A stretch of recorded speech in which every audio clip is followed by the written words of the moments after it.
आई भवानीचा गजर म्हणजे झी 24 तास.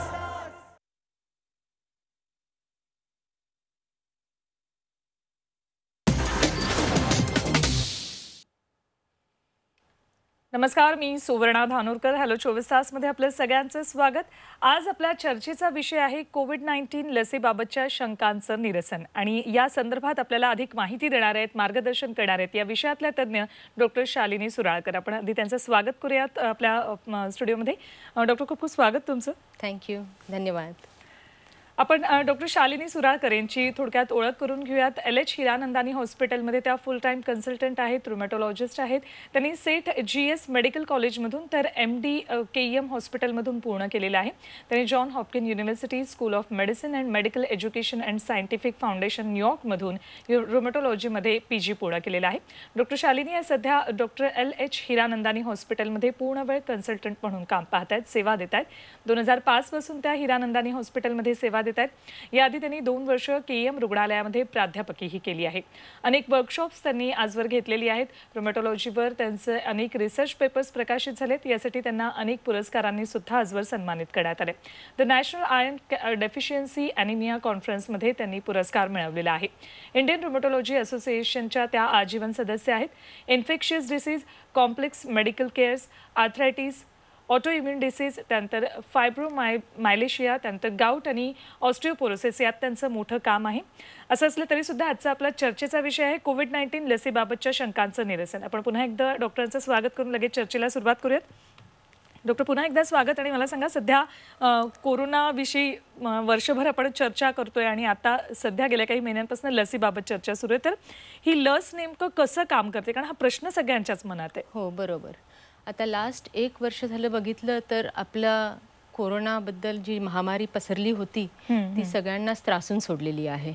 आणि सगळ्यांनाच लसीसाठी फारच आतुरतेने ते सगळेच वाट बघत होते. आणि आता ही लस आलेली आहे तर इट इज आय थिंक सगळ्यांनाच याच्याबद्दल फारच उत्सुकता असेल की याच्याबद्दल जे काही डाऊट्स असतील that I will try to clear today.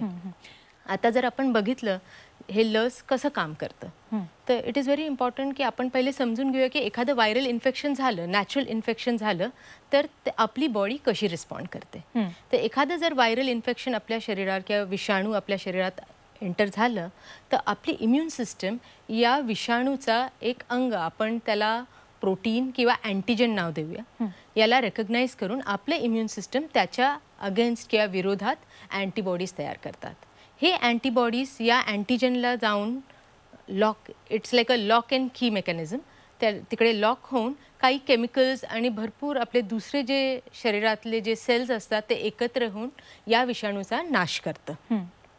आता जेव्हा हे नाश करतं तेव्हा काही सेल्स, आपण याला मेमरी सेल्स म्हणतो, तिकडे या इम्युन रिॲक्शनची नोंद होते. म्हणजे जेणेकरून जर नेक्स्ट टाइम तुम्हाला हाच इन्फेक्शन झाला तर आपली इम्युन सिस्टम फास्टर आणि मच बेटर रिस्पॉन्स देते.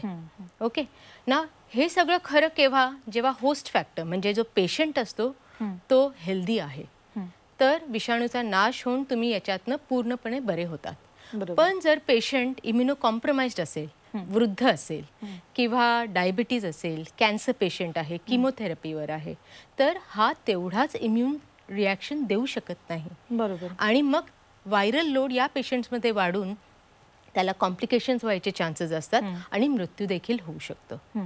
So main purpose of vaccine हे आहे की आपण हे जे इम्युन कॉम्प्रोमाइज्ड किंवा ज्यांना फाईट करायची त्यांच्यामध्ये शक्ती नाही आहे त्यांना आपण प्रोटेक्ट करू शकू.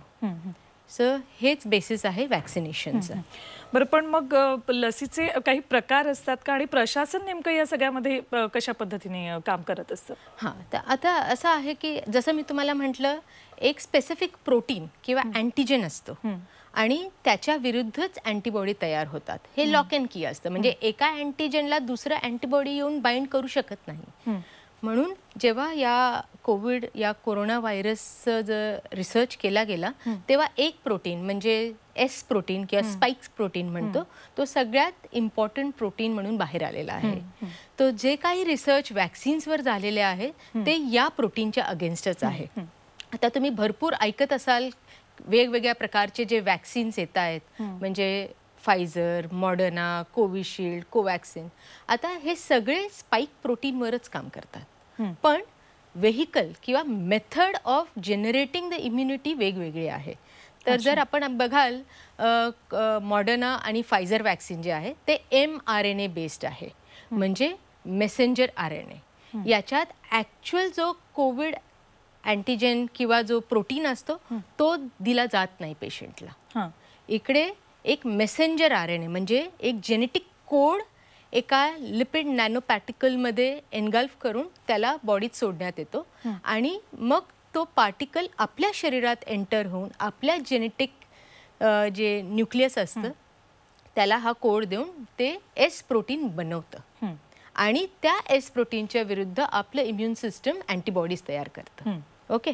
वाईल आता सेकंड ग्रुप आपण बघितला तर इनॲक्टिवेटेड म्हणजे निष्क्रिय केलेला व्हायरस, म्हणजे व्हायरसचं सगळे स्ट्रक्चर सेम आहे पण तो आजार देत नाही पेशंट्सला.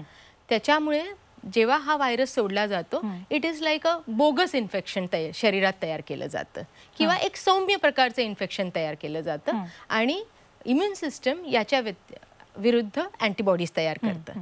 आणि जेव्हा कधी आपण ॲक्च्युअल व्हायरसला सामोरं जातो तेव्हा ही इम्युन रिस्पॉन्स खूप स्ट्रॉंगर असते आणि त्या व्हायरसला नष्ट करते.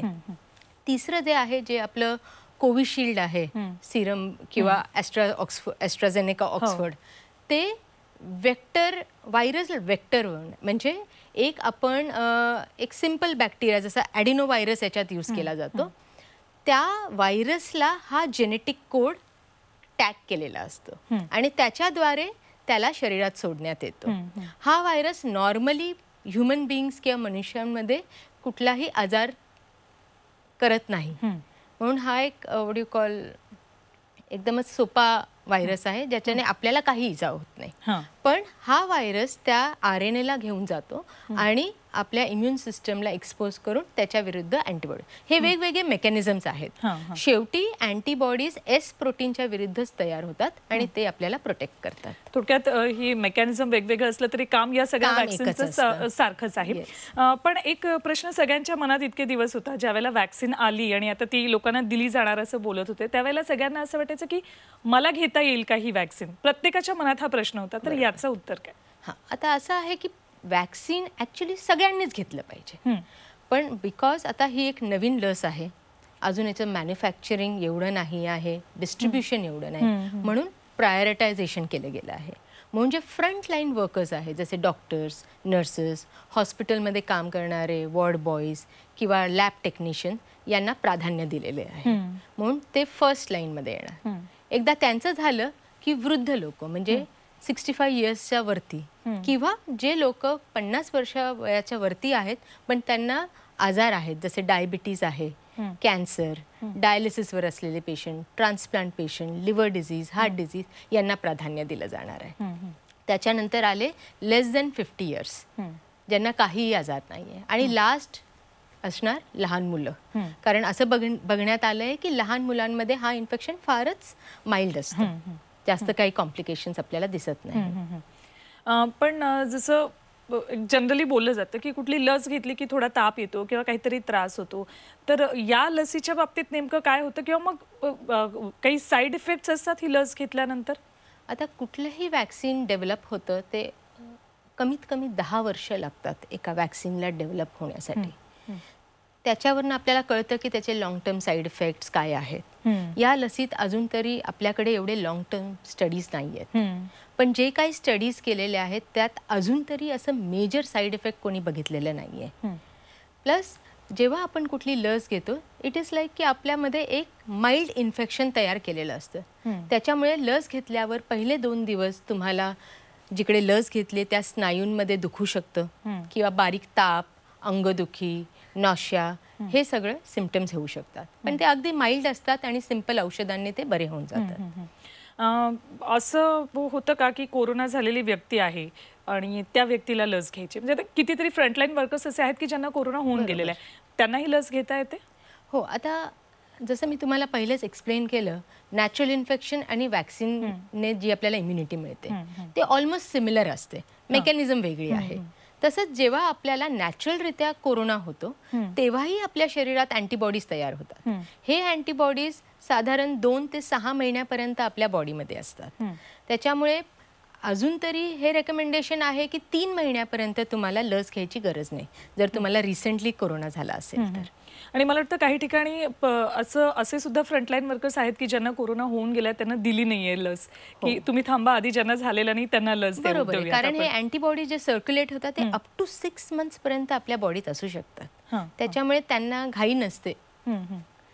मगाशी तुम्ही म्हणालात की ज्यांना कॅन्सर आहे किंवा ज्याची किमोथेरपी सुरू आहे, ज्यांची प्रतिकारशक्ती कमी आहे, त्यासाठी काही ट्रीटमेंट सुरू आहे, तर अशा ज्या सगळ्या व्यक्ती असतात, अशी जी औषधं घेत असतात व्यक्ती, त्यांना घेता येते लस किंवा त्यांना काही प्रॉब्लेम होतात या लसीमुळे? ऍक्च्युली आता मी जे काही लसीच्या डिस्क्राईब केलेल्या आहेत त्या सगळ्या सेफ आहेत त्या इम्युनो कॉम्प्रोमाइज्ड पेशंट्समध्ये घेण्यासाठी. कारण याच्यात कुठेही लाईव्ह व्हायरस नाहीये. जेव्हा लाईव्ह किंवा जिवंत व्हायरस असतो तेव्हाच इन्फेक्शन किंवा कॉम्प्लिकेशन व्हायचे जास्त चान्सेस असतात. या कुठल्याच वॅक्सिनमध्ये लाईव्ह व्हायरस नसल्यामुळे सगळे वॅक्सिन्स आपण घेऊ शकतो. बरं, ज्या वेळेला कोरोना भारतात आला त्यावेळेला सगळ्यांना सांगितलं जायचं की वृद्ध व्यक्ती, लहान मुलं आणि प्रेग्नंट लेडी असतील किंवा स्तनदा असतील तर त्यांनी घराबाहेर पडू नका किंवा त्यांनी जास्त काळजी घ्या. तर अशा ज्या या स्तनदा आहेत किंवा मग गरोदर महिला आहेत त्यांच्या बाबतीत लसी संदर्भात काय नेमकं नियोजन आहे?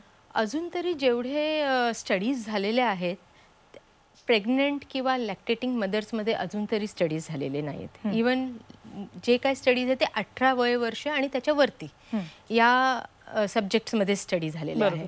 त्याच्यामुळे अजून तरी रेकमेंडेशनमध्ये प्रेग्नंट, लॅक्टेटिंग आणि लहान मुलं यांना तरी लस देण्याची रेकमेंडेशन नाही आहे. पण आता हल्लीच चालू झालेल्या आहेत स्टडीज प्रेग्नंट लेडीज आणि मुलांमध्ये.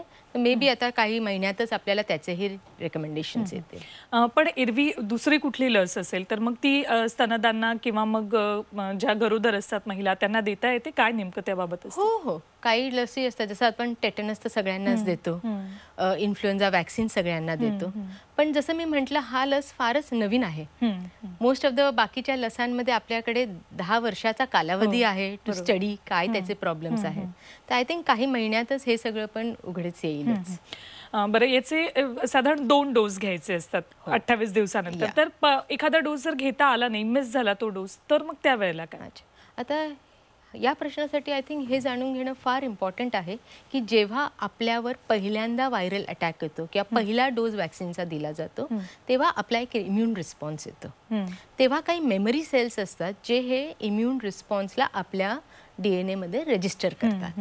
आणि जेव्हा सेकंड टाइम हा आपल्यावर अटॅक येतो तेव्हा आपला रिस्पॉन्स फारच जबरदस्त आणि मजबूत असतो.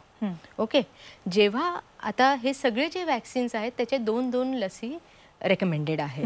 जर आपण एकच लस घेतली तर आपला रिस्पॉन्स कदाचित कमी असतो. त्याच्यामुळे संपूर्ण प्रोटेक्शन मिळेल की नाही याची शंका असू शकते. म्हणून इट इज ऑलवेज रेकमेंडेड की तुम्ही कंप्लीट 2 डोसेस घ्या.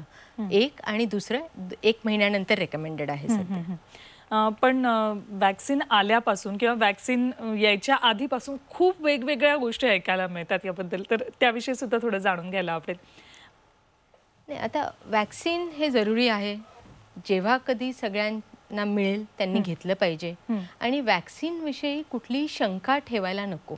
कारण जे काही टेक्नॉलॉजीज यूज केलेले आहेत वॅक्सिनमध्ये ते टाइम टेस्टेड टेक्नॉलॉजीज आहे. जरी ही वॅक्सिन नवीन असली तरी जे टेक्नॉलॉजीज आहे जसे इनॲक्टिवेटेड किंवा निष्क्रिय केलेला व्हायरस हे बरेचसे वॅक्सिन या टेक्नॉलॉजीने बनवलेले आहे. म्हणून आपल्या मनात आय डोंट थिंक सो कुठलाही डाऊट पाहिजे when you go out and take a vaccine.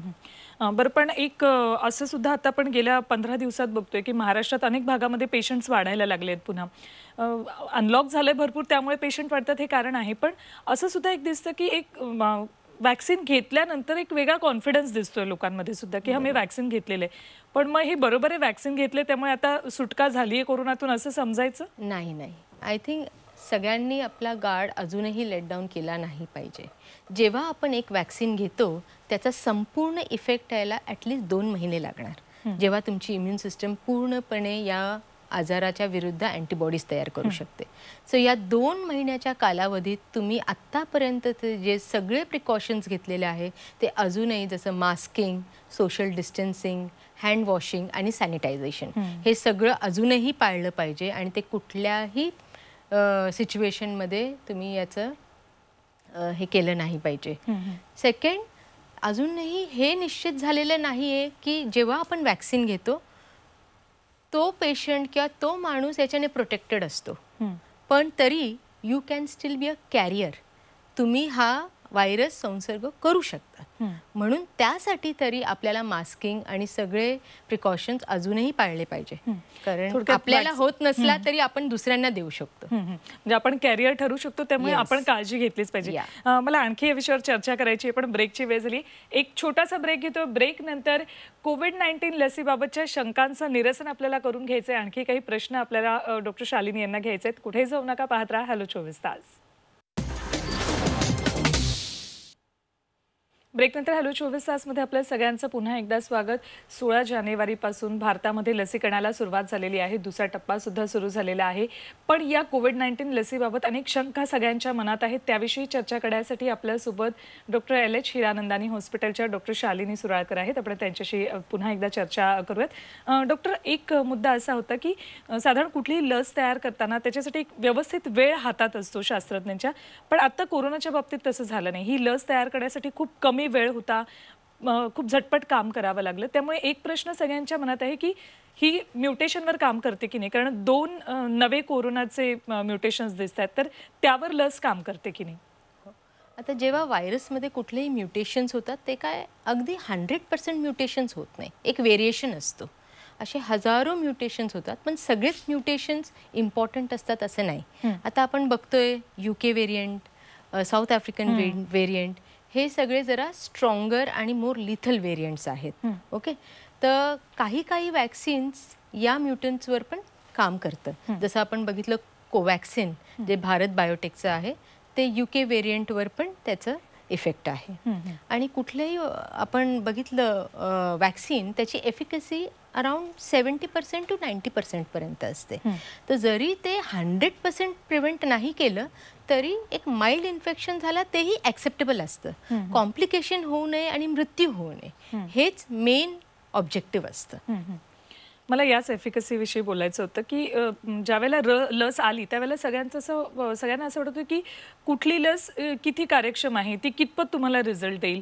तर सगळ्या लसींच्या बाबतीत एफिकसी वेगळी आहे. हो, म्हणजे इट रेंजेस, जसं मी तुम्हाला म्हटलं 70% टू अप टू 90%. पण एनिथिंग अबाउट 70% आमच्या मेडिकल याच्यात ॲक्सेप्टेबल असतं. तर जेणेकरून ॲटलिस्ट तुम्हाला एक कॉम्प्लिकेशन होणार नाही किंवा मृत्यू होणार नाही. माइल्ड इन्फेक्शन झालं दॅट इज ॲक्सेप्टेबल. पुन्हा एक असा सगळ्यांचा प्रश्न होता की 2 डोस घ्यायचे, तर त्या दोन्ही डोसमध्ये साधारण 28 दिवसांचा गॅप ठेवायचा आहे. तर असं का नाही, 28 दिवसांचाच गॅप का? कमीत कमी 28 दिवसांचा गॅप ठेवायचा असतो. कारण जेव्हा आपण पहिली लस देतो तेव्हा मिनिमम किंवा कमीत कमी 2 आठवडे लागतात तुम्हाला त्या व्हायरसच्या अगेन्स्ट अँटीबॉडीज तयार करायला. Second dose at least 28 days later दिलं तर तो इम्युन रिस्पॉन्स बेटर असतो. आता अजूनही स्टडीज चालू आहे ज्याच्यात आता सांगण्यात येतं आहे की आपण सेकंड डोस अप टू 2 किंवा 3 महिन्यापर्यंत पण पोस्टपोन करू शकतो जर पहिल्याच डोसने आपला अँटीबॉडी रिस्पॉन्स चांगला असेल तर. तर जसा वेळ जाईल आय थिंक आपल्याला आणखी नवीन गोष्टी या वॅक्सिनबद्दल कळतील. अगदी बरोबर. आणि याच्यात आणखी अभ्यास होत जाईल शास्त्रज्ञांकडून, त्यामुळे आणखी चांगल्या लसी सुद्धा आपल्याला मिळतील. एक गेल्या काही दिवसांमध्ये कोरोनाचे रुग्ण वाढायला लागलेले आहेत राज्यामध्ये, देशात पण वाढत आहेत. त्या पार्श्वभूमीवर आज हा आपला जो विषय आहे कोविड-19च्या लसीबाबतचा, तर त्या पार्श्वभूमीवर प्रेक्षकांना नेमकं तुम्हाला काय सांगावं असं वाटतं? प्रेक्षकांना हेच सांगायचं वाटतं की अजूनही कोरोना गेलेला नाही आहे आणि अजूनही फार इम्पॉर्टंट आहे की आपण आपला गार्ड अजूनही लेट डाऊन केला नाही पाहिजे. मास्किंग, सोशल डिस्टन्सिंग आणि हँड सॅनिटायझेशन हे प्रत्येक ठिकाणी पाळलं पाहिजे. जिकडे गरज नसेल तिकडे गर्दी केली नाही पाहिजे. गरज नसेल तिकडे ट्रॅव्हलिंग नको. एस्पेशली वृद्ध, ज्यांना डायबिटीज आहे, जे कॅन्सर पेशंट्स आहेत, ट्रान्सप्लांट पेशंट्स आहेत, जे किडनी किंवा लिव्हरच्या आजाराने अफेक्टेड आहे या लोकांनी अतिशय जास्त काळजी घेतली पाहिजे आणि ज्यांनाही मिळेल त्यांनी लस घेतली पाहिजे. आणि लसचे 2 डोसेस असतात, तर प्लीज डोस चुकू नये आणि वेळेवर डोस घेतले पाहिजे. आणखी एक प्रश्न होता की तुम्ही म्हणाल की आधी फ्रंटलाईन वर्कर्स, त्यानंतर 50 वर्षाच्या पुढच्या व्यक्ती आणि नंतर मग त्या सगळ्यात शेवटी लहान मुलांना. तर लहान मुलांमध्ये लस देताना वयाचं बंधन आहे की सगळ्याच अगदी न्यूबॉर्न बेबीला सुद्धा ही वॅक्सिन दिली जाणार आहे? हो, जेव्हा कधी हे अवेलेबल होईल आणि स्टडीज येतील तेव्हा सगळ्यांनाच दिली जाईल ही वॅक्सिन. पण आता बिकॉज आपल्याला माहिती आहे की लहान मुलांमध्ये फारच माइल्ड इन्फेक्शन होतं, म्हणून they are last in the list. म्हणजे थोडक्यात लहान मुलांना इतक्यात तरी नाही, पण सध्या तरी बाकी सगळ्यांना लस दिली जाणार आहे. डेफिनेटली. एक प्रश्न आणखी की लस घेतल्यानंतर ज्यांना काही त्रास होतो, ताप येतोय किंवा अंग दुखते, मग अशांनी नेमकी काळजी काय घ्यायला हवी? त्यांना सिंपल औषधं जसं आपण पॅरासिटामॉल देतो तापासाठी, हे घेतलं पाहिजे. 1-2 दिवसापर्यंतच हे सिम्पटम्स असतात आणि फार माइल्ड असतं. पण इन केस तुम्हाला असं वाटलं की ताप खूप जास्त येतोय किंवा ज्यांना past history of severe allergic reaction आहे, त्यांनी हे डॉक्टरांना कळवलं पाहिजे. तुम्ही आणखी म्हणाला होतात की सिव्हिअर ॲलर्जी असेल किंवा मग आणखी कुठल्या ॲलर्जीज असतील, तर मग अशा व्यक्तींना लस घेता येते ही?